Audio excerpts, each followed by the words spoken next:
selanjutnya. Finally, aku tuh sudah sampai.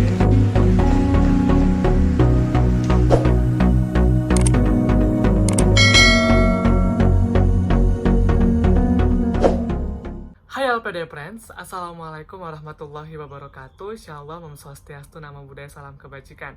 Senang sekali hari ini saya Felix Rimba kembali hadir bersama teman-teman semua untuk membuat konten mengenai beasiswa LPDP. Nah, menyambung dari konten-konten sebelumnya mengenai pendaftaran LPDP dan lain sebagainya, kali ini Felix bakal kasih kalian 3 poin kesalahan fatal ya yang sering dilakukan oleh teman-teman semua atau kalian yang pernah gagal mengikuti seleksi LPDP pada seleksi administrasi. Mungkin Felix sudah sebutin ya di awal atau di beberapa konten-konten sebelumnya mengenai kesalahan-kesalahan tersebut, tapi pada kali ini Felix bakal rangkum menjadi satu konten tentang kesalahan fatal untuk pendaftaran dari seleksi administrasi LPDP. Nah, jadi nggak usah berlama-lama lagi, pasti udah nggak sabar kan? Mau tahu apa kesalahan pentingnya? Kesalahan fatal. Oke, kita mulai dari yang pertama. Itu ada yang pertama, kurang memahami dari buku panduan. Kenapa saya katakan demikian, teman-teman? Untuk mendaftarkan diri menjadi award di LPDP itu atau menjadi pelamar LPDP itu bukanlah hal yang bisa dianggap remeh gitu ya, karena semuanya bergantung kepada buku pedoman itu. Itulah kitab suci kita ya, kitab suci untuk mengikuti beasiswa LPDP ini. Kenapa? Karena memang di buku pedoman itu sudah tercantum segala jenis informasi terkait mengenai administrasi apa saja atau pemberkasan apa saja yang dibutuhkan untuk melamar dari beasiswa LPDP ini gitu. Nah, mungkin teman-teman sering coba-coba saja gitu, karena saya coba-coba aja deh karena memang belum ada ijazah, saya masukin aja misalnya entah ijazah SMP misalnya, itu pasti otomatis bakal gagal gitu.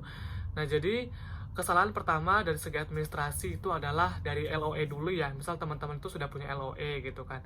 Nah, kalau misalnya belum punya LOE ya bolehlah didengerin dulu gitu kan.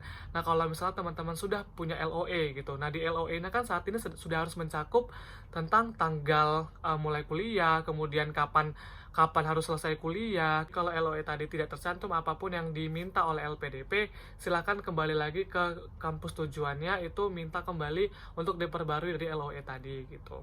Karena memang LPDP pada saat ini agak sedikit melakukan penambahan ya dalam informasi yang tercantum di LOE tadi. Nah, kita ke berikutnya, itu ada di kesalahan dari scan berkas gitu. Nah, jadi beberapa berkas gitu kan, ada berkas KTP, ijazah dan lain sebagainya, kartu keluarga itu bakal di scan teman-teman. Nah, jadi untuk men-scannya ini nggak boleh asal-asal scan, yang penting nampak nama. No, jadi untuk scannya ini adalah harus full satu lembar itu kelihatan semua gitu, nggak boleh ada yang terpotong, misalnya tanda tangannya kepotong sedikit, itu nggak boleh teman-teman, itu harus betul-betul mendetail. Jadi kalau selama ini kalian tuh hanya nganggap remeh, pada pendaftaran LPDP ini nggak boleh ada anggap remeh gitu ya. Untuk scan ya, misalnya scan KTP gitu kan, scan KTP bener-bener harus ya scan KTP gitu kan. Kalaupun dia nanti hasilnya jadi satu lembar gitu, usahakan crop aja, jadi kayak lebih full screen dianya, lebih ke full screen aja gitu kan. KTP-nya jangan satu lembar gitu kan, kayak nggak ada kelihatan ya, kalau dibuka harus di zoom gitu baru kelihatan gitu. Nah, jadi betul-betul harus kelihatan seluruh informasi yang tercantum di dalam berkas tadi, seperti itu. Dari segi garis pun tidak boleh ada yang terpotong dan terlewat gitu. Itu dari pengalaman Felix kemarin, benar-benar diperhatikan dari segi penscanan berkas gitu. Nah, selanjutnya untuk penguploadan juga usahakan jangan salah kamar gitu ya. Misalnya nih, kamar untuk ijazah kalian masukin transkrip nilai, itu kan sudah fatal banget teman-teman. Makanya untuk mengantisipasi adalah kalian buat penamaan filenya itu sesuai dengan kolomnya gitu kan. Nah, kemudian setelah kalian upload, kalian juga harus pastikan dengan cara mendownload dari file yang kalian upload untuk memastikan apakah file yang kalian upload itu sudah sesuai pada kolomnya atau pada kamarnya atau belum gitu. Kalau misalnya belum, silahkan perbaiki kembali. Kalau sudah, syukurlah gitu, kalian sudah fokus untuk memasukkan pada kolomnya. Seperti itu. Nah, kemudian yang ketiga itu ada TOEFL ya. Jadi kalau bagi kalian yang TOEFL-nya masih kurang atau nggak sesuai dengan lembaga yang diminta oleh LPDP, silahkan tes TOEFL lagi gitu. Misalnya nih, kalau untuk yang keluarga prasejahtera atau PKH itu kan minimal 400 ya. Nah, kalau kalian itu masih di bawah dari 400, itu kalian itu nggak boleh lampirin tuh ke berkas, karena kan masih kurang. LPDP itu sudah melis ya beberapa lembaga yang di blacklist dari LPDP. Nah, jadi bagi kalian yang sudah dapat sertifikat dari tim blacklist tadi, silakan cari lembaga pengeluar sertifikat TOEFL yang terbaru atau yang sesuai dengan LPDP gitu, yang terbaik lah pokoknya. Seperti itu. Jangan asal-asal milih tempat ujian, jangan asal-asal memilih tempat tes TOEFL yang abal-abal. Tetaplah harus menjaga dari kualitas dari si tes TOEFL dan hasil TOEFL tadi gitu, karena memang banyak sekali orang-orang yang asal-asal saja yang penting keluar sertifikat TOEFL gitu. Dan satu hal lagi teman-teman, untuk di TOEFL ini nggak boleh pakai TOEFL prediction ya, nggak boleh gitu. Kita masuk ke kesalahan yang kedua, yaitu kesalahan dari kurangnya niat kalian dalam membuat esai. Nah, esai ini menjadi salah satu bagian penting ya dalam seleksi administrasi. Karena dari seleksi esai ini, dari administrasi esai ini, kalian bakal nantinya menyambung ke wawancara gitu. Nah, jadi inilah cikal bakal kalian bakal ditanya-tanyain oleh interviewer ya di seleksi wawancara nanti. Nah, jika kalian tidak serius dalam membuat esai gitu kan, atau caplok sana caplok sini dari internet, kalian itu sudah bisa dipastikan gagal untuk seleksi administrasi. Kenapa? Karena di sini mereka bakal lihat gitu kan dari plagiarismnya, kemudian mereka bakal lihat dari segi kualitas tulisannya gitu. Karena memang kalau manusia itu bisa dilihat dari berbagai kualitasnya itu kan bisa dilihat dari berbagai macam karakteristik ya. Salah satunya itu kan bisa dilihat dari segi tulisannya, sejauh mana pengetahuan dia itu bisa dilihat dari segi tulisannya.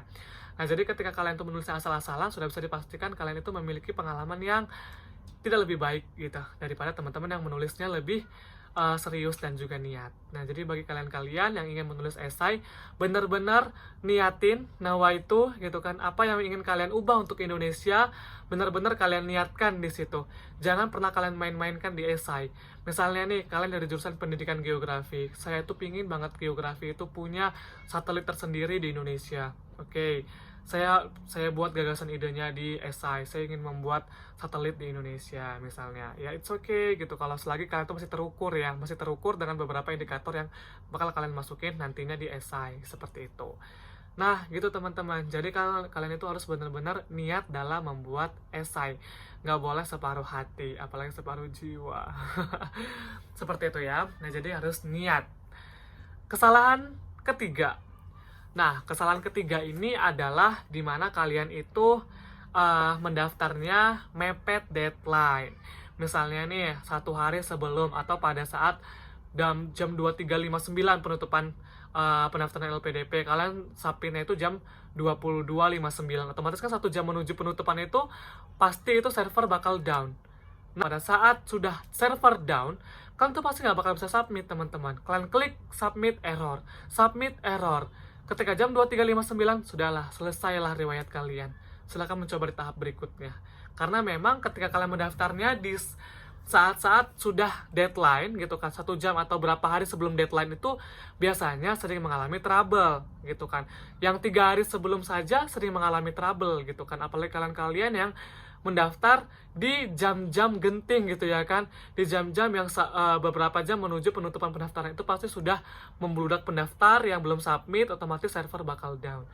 Nah, jadi hindarin hal-hal seperti itu. Usahakan di Hamin berapa, Hamin seminggu, kemarin saya juga gitu, Hamin seminggu saya mendaftar, gitu kan, Hamin seminggu saya mendaftar, insya Allah dan alhamdulillah tidak ada gangguan apapun, trouble apapun untuk melakukan upload berkas dan juga submit gitu. Memang kemarin pengalaman saya untuk mengerjakan atau pengisian dari formulir LPDP tadi itu tidak hanya 1 hari gitu ya teman-teman. Saya mencicil, 1 hari pertama saya mengisi kelebihan kekurangan, besoknya saya mengisi lagi untuk esai, besoknya lagi saya mengisi untuk prestasi akademik dan lain sebagainya. Jadi memang tidak bisa 1 hari untuk mengisi formulirnya. Itu butuh hari yang tidak sedikit gitu, minimal ya 1 minggu lah untuk mengisinya gitu kan. Nah, jadi memang saya tuh sudah mengisinya dari minggu kedua, dan minggu ketiganya saya langsung submit final. Baik teman-teman semua, itulah 3 hal yang membuat kalian gagal di seleksi administrasi. Jadi, saya sarankan kepada teman-teman semua untuk lebih berhati-hati dari segi esai, dari segi administrasi, dari segi pemberkasan yang kalian upload. Kemudian untuk submit, jangan di waktu-waktu yang horor ya. Jangan di waktu-waktu yang udah deadline. Usahakan jauh-jauh hari sudah sudah disubmit dan sudah diupload gitu ya. Untuk berkas apa saja yang diperlukan untuk beasiswa LPDP. Nah, bagi kalian-kalian yang masih punya pertanyaan terkait dari administrasi ini, boleh tanya-tanya di Instagram saya @felixrimba atau langsung komen di konten saya ini. Saya selalu jawab kok pertanyaan-pertanyaan dari teman-teman semua. Oke, terima kasih teman-teman semua sudah menonton channel Felix. Jangan lupa di like, subscribe, share, and comment untuk mendapatkan informasi-informasi terkait LPDP selanjutnya. Saya Felix Rimba. Wassalamualaikum warahmatullahi wabarakatuh.